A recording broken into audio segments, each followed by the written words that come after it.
आज की जो हमारी मूवी होने वाली है, ये हॉलीवुड की one of the best crime thriller है, जिसने 79th एकेडमी अवार्ड्स में 4 ऑस्कर जीते थे, जिसमें best picture, best director, best adopted screen play और बेस्ट फिल्म एडिटिंग शामिल है। ये लेजेंडरी डायरेक्टर मार्टिन स्कॉर्सेज़ी की एक मास्टरपीस मूवी है, जिसने उन्हें बेस्ट डायरेक्टर का ऑस्कर दिलाया। तो देर न करते हुए चलिए कहानी की शुरुआत करते हैं। नमस्ते एवरीवन, मैं हूं अनुराग करमाली और आप देख रहे हैं वॉच ऑन पॉइंट, और आज की हमारी मूवी है द डिपार्टेड।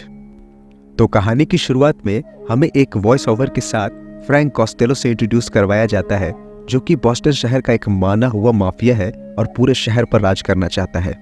आगे हम देखते हैं कि वो एक शॉप में जाता है और हफ्ता वसूलता है और उसे धमकी भी देता है कि उसे यहाँ दोबारा आने की जरूरत नहीं पड़नी चाहिए। वहीं पर शॉपकीपर की बेटी से भी वो बहुत बदतमीजी करता है, जो कि उसके पावर को दिखाती है। तभी वहां पर एक बच्चा जो उसको लगातार देख रहा होता है, जिसका नाम कॉलिन होता है, कॉस्टेलो उसके पास जाता है और उसके लिए बहुत सारी चीजें खरीदता है और उसको कुछ पैसे देते हुए कहता है अगर उसको किसी भी तरह का काम चाहिए तो वो उसके पास आ सकता है। उसके अगले दिन कॉलिन उसके पास जाता है तो कॉस्टेलो उसको समझाता है भगवान पर विश्वास करना बेकार है, अगर तुम्हें जीना है तो छीन कर जीना होगा। और वहां से कहानी आगे चली जाती है, जहां हमें दिखाया जाता है कि कॉलिन अब बड़ा हो चुका है और पुलिस एकेडमी से पास आउट हो चुका है। साथ ही हम एक और कैरेक्टर बिली से इंट्रोड्यूस होते हैं, जो कि कॉलिन के साथ ही वहां से पास आउट हुआ है। उसके बाद कॉलिन से मिलने वहां पर कॉस्टेलो आता है, जिससे कि हमें पता चलता है ये दोनों अब भी साथ है। फिर कॉलिन इंटरव्यू के लिए जाता है, जहां पर वो 2 ऑफिसर्स डिंगनम और क्वीनम से मिलता है, जहां पर दिखाया जाता है कि डिंगनम बहुत ही बदतमीज है। फिर कुछ ही देर में कॉलिन का इंटरव्यू खत्म हो जाता है। उसके बाद बिली को अंदर बुलाया जाता है। डिंगनम बिली को खूब खरी खोटी सुनाता है, क्योंकि उसका फैमिली बैकग्राउंड क्रिमिनल से भरा होता है। डिंगनम कहता है कि तुम पर भरोसा नहीं किया जा सकता, तुम्हारे खानदान में सारे के सारे क्रिमिनल्स हैं, कब क्या करोगे कोई भरोसा नहीं, जिस पर बिली बहुत गुस्सा हो जाता है। दूसरी तरफ कॉलिन को सेलेक्ट कर लिया जाता है और उसे जल्द ही सार्जेंट बना दिया जाता है। क्वीनन बिली से कहता है कि वो लोग उसे पुलिस में तो भर्ती नहीं कर पाएंगे, पर वो लोग चाहते हैं कि वो स्पेशल इन्वेस्टिगेशन डिपार्टमेंट ज्वाइन करे और एक सीक्रेट एजेंट बनकर हमारे लिए काम करे, क्योंकि बिली जिस एरिया में रहता है उसी एरिया पर कॉस्टेलो का कब्जा है और वो अपने सारे गलत काम वहीं पर चलाता है। तभी बिली इनकी बातें बहुत ध्यान से सुन रहा होता है। क्वीनन उसे आगे बताता है तुम अभी अभी पुलिस एकेडमी से आए हो, इसीलिए लोग तुम पे शक कर सकते हैं, इसीलिए तुम्हें मारपीट के लिए जेल भेजेंगे और उसके बाद तुम अंडर कवर काम कर पाओगे। होता भी ऐसा ही है। वो जेल से आने के बाद अपने कजन ब्रदर के साथ ड्रग स्मगलिंग करने लगता है। वो किसी भी तरह कॉस्टेलो को प्रभावित करना चाहता है, इसीलिए वो एक दिन बार में जाता है, जहाँ पर थोड़ी सी बात पर वो एक आदमी को बहुत मारता है। तभी वहां पर एक और आदमी होता है, जिसका नाम मिस्टर फ्रेंच होता है। वो उसे रोकते हुए कहता है कि तुम यहाँ मारपीट नहीं कर सकते हो, ये कॉस्टेलो का एरिया है। मैं जानता हूँ कि तुम अपने कजिन के साथ मिलकर यहाँ पर ड्रग्स का धंधा कर रहे हो, ये सब बंद कर दो। वो उसे ज्यादा नहीं डांटता, क्योंकि वो उसकी दादी की बहुत इज्जत करता था। तभी आगे दिखाया जाता है कि डिंगनम ऑफिस मीटिंग करता है और वो बताता है कि उन्हें कॉस्टेलो को गिरफ्तार करना है। उसने माइक्रो प्रोसेसर की चोरी की है, जो कि मिसाइल्स को लॉन्च भी करवा सकती है। जिसने चोरी को अंजाम दिया था वो मारा जा चुका है और कॉस्टेलो उन माइक्रो प्रोसेसर्स को चाइना को बेचने वाला है। उसके बाद ऑफिस में ही कॉलिन की मुलाकात एडोलिन से होती है, जो कि साइकेट्रिस्ट है। वो उसको बहुत अच्छी लगती है, वो उसके साथ डिनर पर जाना चाहता है। तभी कॉलिन्स को कॉस्टेलो का फोन आता है कि उसके पीछे पुलिस पड़ी हुई है। तभी कॉलिन उसको पुलिस की लोकेशन बताता है, जिससे कि वो वहां से बचकर निकल जाता है, जिससे हम सबको पता चलता है कि वो अब भी कॉस्टेलो के लिए ही काम करता है। दूसरी तरफ बिली एक जगह पर खाना खा रहा होता है और तभी वहां कुछ गैंगस्टर्स आते हैं और हफ्ता मांगते हैं, जहां पर बिली उन सबको बहुत बुरी तरह मारता है, जिसमें उसका हाथ भी टूट जाता है। दूसरे दिन बिली बार में बैठकर ड्रिंक कर रहा होता है। तभी वहां पर कॉस्टेलो आता है और बिली से कहता है क्या तुम मुझे जानते हो? तो बिली कहता है कि नहीं, मैं तुम्हें नहीं पहचानता। वो कहता है कि जिन गैंगस्टर्स को तुमने मारा वो मेरा धंधा खराब कर रहे थे, मगर क्या तुम जानते हो कि वो अब तुम्हारे पीछे आएंगे और तुम्हें सिर्फ मैं बचा सकता हूँ। मैं तुम्हारे अंकल को जानता था, तुम्हारे अंकल पे मैं बहुत भरोसा करता था। उसके बाद मिस्टर फ्रेंच उसकी तलाशी लेता है और कॉस्टेलो उसके हाथ में लगे प्लास्टर को पटक पटक कर तोड़ देता है, जिससे कि ये पता चल सके कि कहीं वो अभी भी पुलिस के लिए तो काम नहीं करता है, उनका सीक्रेट एजेंट तो नहीं है, और वो उसको बहुत धमकाता भी है। अगले दिन 2 लाशें मिलती हैं, जिनका झगड़ा हाल में ही बिली से हुआ था। कॉस्टेलो ने इनको मारा था ताकि कोई भी बिली के पीछे ना आए। तभी बिली वहां कॉस्टेलो से मिलने आता है। वो वहां पर धमकाते हुए बिली से कहता है कि अगर तुमने मुझे धोखा देने की कोशिश की तो मैं तुम्हें जान से मार दूंगा। तभी हम देखते हैं कि ये सारी बातें डिंगनम और क्वीनन सुन रहे होते हैं, क्योंकि बिली ने वायर पहन रखा होता है, मगर अब वो वायर बाहर फेंक देता है और कहता है कि आगे से वो ऐसा नहीं करेगा, वो सारी बातें फोन पर बताएगा। उसके बाद हम देखते हैं कि कॉस्टेलो के एक साथी को ये लोग पकड़ लेते हैं और पकड़कर पूछताछ कर रहे होते हैं। तभी वहां पर कॉलिंस आ जाता है और पूछताछ का नाटक करता है और उसे फोन देकर कहता है कि कॉस्टेलो को बता दो कि वहां पर रेड पड़ने वाली है। और उसके बाद मिस्टर फ्रेंच और बिली वहां से निकल जाते हैं और वहां पर आग लगा देते हैं। उसके बाद कॉस्टेलो के लोग बहुत लूटमार मचाते हैं, बहुत हत्याएं करते हैं, जिससे कि बिली के दिमाग पर बहुत प्रभाव पड़ता है और वो एडोलिन के पास जाता है। बिली एडोलिन से कहता है कि मैं दिन भर एक कातिल के साथ घूमता हूँ, उसका साथ नहीं देना चाहता मगर दे रहा हूँ, मैं रातों को सो नहीं पाता। जिसके बाद एडोलिन उसे कुछ दवाइयाँ प्रिस्क्राइब करती है। उसके बाद वो क्वीनन और डिंगनम से मिलता है, जहाँ पर वो कहता है कि मैं पिछले 1 साल से तुम लोगों को इन्फॉर्मेशन दिए जा रहा हूँ, मगर तुम लोग कॉस्टेलो को गिरफ्तार क्यों नहीं करते? कितने लोगों को वो मार रहा है, वो किसी को भी मार सकता है। तभी क्वीनन उसे बताता है कि डिपार्टमेंट के अंदर कोई ना कोई उसका खबरी तो है, कोई उससे मिला हुआ है जो उसे इन्फॉर्मेशन देता है। इस बात से बिली बहुत डर जाता है और वो एडोलिन के पास दोबारा जाता है, जहाँ पर वो उसको कुछ दवाइयाँ और प्रिस्क्राइब करती है, जिससे वो बहुत खुश हो जाता है और उसको डिनर के लिए पूछता है। उसके बाद कॉलिंस को पता चलता है कि जल्दी डिपार्टमेंट कॉस्टेलो को रंगे हाथों पकड़ेगी, क्योंकि उन्हें पता चल चुका है कि माइक्रो प्रोसेसर्स की डीलिंग कहाँ पर होने वाली है।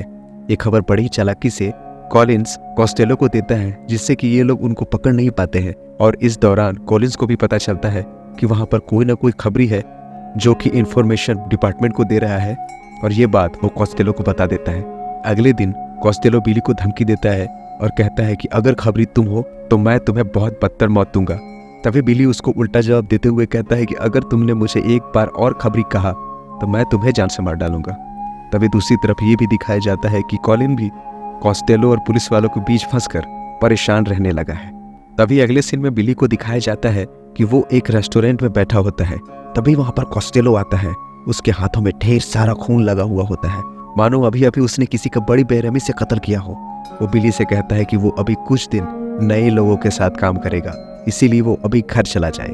कॉस्टेलो के इस भयानक रूप को देखकर बिली घबरा जाता है। वो बाहर निकलता है, क्वीनन को फोन करता है और कहता है कि कॉस्टेलो पागल हो चुका है, वो किसी को भी मार सकता है, वो नए लोगों के साथ काम कर रहा है, लगता है कि उसे मुझ पर शक हो गया है, तुम मेरी इन इन्फॉर्मेशंस को किसी को भी नहीं बताना। उसके बाद बिली कहता है कि उन्हें मिलना होगा। दूसरी तरफ कॉस्टेलो कॉलिंस को कॉल करके पूछता है कि क्या तुम्हारे डिपार्टमेंट में मेरे किसी और के साथ काम करने की इन्फॉर्मेशन मिली है क्या? तो कॉलिंस कहता है नहीं। तो कॉस्टेलो कहता है कि बिली पर शक करना शायद गलत है, क्योंकि अगर वही खबरी होता तो अब तक इन्फॉर्मेशन पुलिस वालों तक पहुंच चुकी होती। इधर क्वीनन बिली से मिलने जा रहा होता है, लेकिन कॉलिंस उसका पीछा करवाता है ताकि वो इन्फॉर्मर के बारे में जान सके। तभी बिली और क्वीनन एक बिल्डिंग की छत पर मिलते हैं और बातें करते हैं। तभी कॉलिंस को उनका लोकेशन मिलते ही वो उस इन्फॉर्मेशन को कॉस्टेलो के आदमियों को दे देता है, जिससे कि वो भी उस इन्फॉर्मेशन को पकड़ने के लिए निकल सके। उसके बाद वो लोग बिली को ही कॉल करके बताते हैं कि उन्हें इन्फॉर्मेशन मिल गई है कि इन्फॉर्मर कौन है और कहाँ पर है। तभी क्वीनन और बिली दोनों वहां से निकलते हैं। बिली तो भागकर निकल जाता है, मगर क्वीनन को वो लोग पकड़ लेते हैं और उसे छत से फेंक देते हैं, जिससे कि उसकी मौत हो जाती है। ये सब कुछ बिली के सामने ही होता है, इसीलिए उसको बहुत सदमा लगता है और वो डर जाता है। दूसरी तरफ ऑफिस में डिंगनम कॉलिन से पूछता है कि तुमने क्वीनन का पीछा क्यों करवाया, और उसको वो मारने की कोशिश करता है, उस पर हाथ भी उठाता है। लेकिन कॉलिन्स अपने जुर्म को छिपाते हुए ये कहता है कि मुझे ये शक हुआ था कि क्वीनन ही कॉस्टेलो को खबर दे रहा है, जबकि वो खुद कॉस्टेलो से मिला हुआ था। वहां से डिंगनम रिजाइन कर देता है और चला जाता है। तभी हमें दिखाया जाता है कि कॉलिन्स के हाथ क्वीनन का फोन लग जाता है और वो लास्ट डायल नंबर पर कॉल करता है। बिली इस नंबर से कॉल देखकर बहुत हैरान हो जाता है, लेकिन वो कॉल को उठाता है और दोनों चुप रहते हैं, कोई कुछ भी नहीं कहता। फिर बिली फोन काट देता है और उसके बाद बिली खुद फोन करता है और कहता है कि तुम कौन बात कर रहे हो। तो उधर से कॉलिन अपना परिचय देते हुए कहता है कि क्वीनन के मरने के बाद मैं इंचार्ज हूँ। तो बिली कहता है कि मुझे इसकी कंफर्मेशन के लिए डिंगनम से बात करनी होगी। तो कॉलिन्स कहता है कि वो छुट्टी पर है, जिसके बाद बिली फोन काट देता है। उसके बाद कॉलिन्स कुछ फाइल्स को चेक करता है, जिसमें उसे एक राज का पता चलता है कि दरअसल कॉस्टेलो FBI का खबरी है और इसी वजह से वो आज तक पकड़ा नहीं गया। उसके बाद हम देखते हैं कि कॉस्टेलो एक डील करने बाहर जाता है और उसके पीछे पुलिस लगी हुई होती है, तब वो कॉलिंस से कहता है कि उसका पीछा पुलिस वालों से छुड़वाए। उसके बाद पुलिस वालों को कॉलिंस डाइवर्ट कर देता है, मगर FBI को लेकर वो उसके डीलिंग वाले जगह पर पहुंच जाता है। वहां पहुंचते ही बहुत गोलीबारी चालू हो जाती है और सभी मारे जाते हैं। जान बचाकर कॉस्टेलो छिप जाता है और तभी वहां पर कॉलिंस आता है और पूछता है, क्या तुम FBI के खबरी थे? तो वो कहता है, हाँ मैं FBI का खबरी था, मगर मैंने कोई भी ऐसी इन्फॉर्मेशन नहीं दी जिससे मेरा नुकसान हो। कॉलिन पूछता है कि उन्हें कहीं ये तो नहीं मालूम कि मैं तुमसे मिला हुआ हूँ। उसके बाद दोनों में बहस होती है और कॉलिन्स कॉस्टेलो को मार देता है। अगले दिन उसे कॉस्टेलो को मारने के लिए बधाई दी जाती है, जहाँ पर बिली भी आता है। वो कहता है कि उसे उसकी पहचान वापस चाहिए। उसके बाद बिली की नज़र एक पोस्टल लिफाफे पर पड़ती है जो कि उसने कॉस्टेलो के हाथ में देखी थी, जिससे वो समझ जाता है कि कॉलिन्स ही वो आदमी है जो कि कॉस्टेलो का इन्फॉर्मर था। उसके बाद वो सीधा एडोलिन के पास जाता है और उसे एक CD देता है जिसमें कि कॉस्टेलो और कॉलिन्स की सारी बातचीत की पूरी रिकॉर्डिंग थी। दरअसल कॉस्टेलो सारी रिकॉर्डिंग्स को रखता था ताकि कभी भी कॉलिन्स अगर उसके खिलाफ जाए तो वो उससे ब्लैकमेल कर सके। दूसरी तरफ बिली कॉलिन्स को मिलने के लिए बुलाता है। यहाँ पर कॉलिन्स भी जान चुका होता है कि उसका पर्दाफाश हो चुका है। वो उसके पास जाता है और कॉम्प्रोमाइज़ करने की कोशिश करता है, लेकिन बिली उसको गिरफ्तार करना चाहता है और तभी वहाँ पर एक और ऑफिसर आ जाता है, मगर बिली पिस्टल कॉलिन्स के सर पर तान देता है और उसको नीचे लिफ्ट से ले जाता है। उसके बाद जैसे ही लिफ्ट का दरवाज़ा खुलता है, एक और ऑफिसर आता है और बिली के सर पर शूट कर देता है। उसके बाद वो ऑफिसर दूसरे ऑफिसर को भी शूट कर देता है और यहाँ पर हमें ये पता चलता है कि कॉस्टेलो के लिए कॉलिन्स से अकेला आदमी नहीं था जो काम करता था, बल्कि ये ऑफिसर भी कॉस्टेलो के लिए ही काम करता था। और जैसे ही बंदूक कॉलिन्स के हाथ में आती है, वो उसको भी शूट कर देता है ताकि कोई भी सबूत ना रहे। उसके बाद हम सबको बिली का फ्यूनरल दिखाया जाता है, जहाँ पर एडोलिन कॉलिन्स से बात भी नहीं करती और चली जाती है, क्योंकि CD की वजह से उसके पास अब पूरी सच्चाई आ चुकी होती है। फिर अगले दृश्य में हम देखते हैं कि कॉलिन्स अपने घर पर आता है और दरवाज़ा खोलता है, जहाँ पे अंदर में पहले ही डिंगडम होता है और वो कॉलिन्स को शूट कर देता है और वहाँ से चला जाता है। If you like my explanation, please hit the like button and please subscribe the channel for more videos. Thank you very much for watching. Keep watching Watch On Point.